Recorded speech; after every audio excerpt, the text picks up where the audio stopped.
একটি রাশির 4-এর 5 পরিবর্তিত হয়ে 5-এর 6 হলো। রাশিটি কত শতাংশ পরিবর্তন হয়েছে? তাহলে 4-এর 5 থেকে 5-এর 6 হয়েছে। এই ধরনের অঙ্ক খুব সহজে কিভাবে করব? দেখো, আমরা প্রথমে 4-এর 5 ছিল, আগে একটি রাশি ছিল, সেটা ছিল 4-এর 5 আর হয়েছে 5-এর 6। আমরা কি করব? কোনাকুনি গুণ করে দেবো। এই 6টাকে টেনে এনে 4-এর সাথে গুণ করে 4 ছক 24 এবং এই 5টাকে 5-এর সাথে গুণ করে দেবো, 5 5 25। তাহলে আমরা বলবো যে আমার আসল সংখ্যাটা ছিল 24 এবং সেটা পরবর্তীতে কত হয়ে গেছে? 25 হয়ে গেছে। তাহলে কত বেড়েছে? 1 বেড়েছে। আমাদের সংখ্যা কত বেড়েছে? 1 বেড়েছে। তাহলে কার থেকে বেড়েছে? 4 থেকে বেড়েছে। তাকে আমরা কি করব?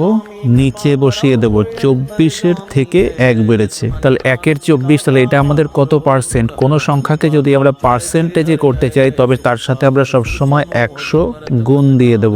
24 দিয়ে এই 100টাকে কেটে দেখো, 4.17 হয়ে যাবে। তাহলে আমাদের অপশন ডি রাইট অ্যান্সার। ভিডিওটি ভালো লাগলে অবশ্যই একটা লাইক করে দেবে, আর যদি তোমাদের কোনো কোশ্চেন সলভ করাতে হয় তবে সেটা নিচে কমেন্ট বক্সে দিয়ে দেবে। হিম হিম হিম হনুমন্ত কপি ওম হোম হোম হোম হনু হরিহর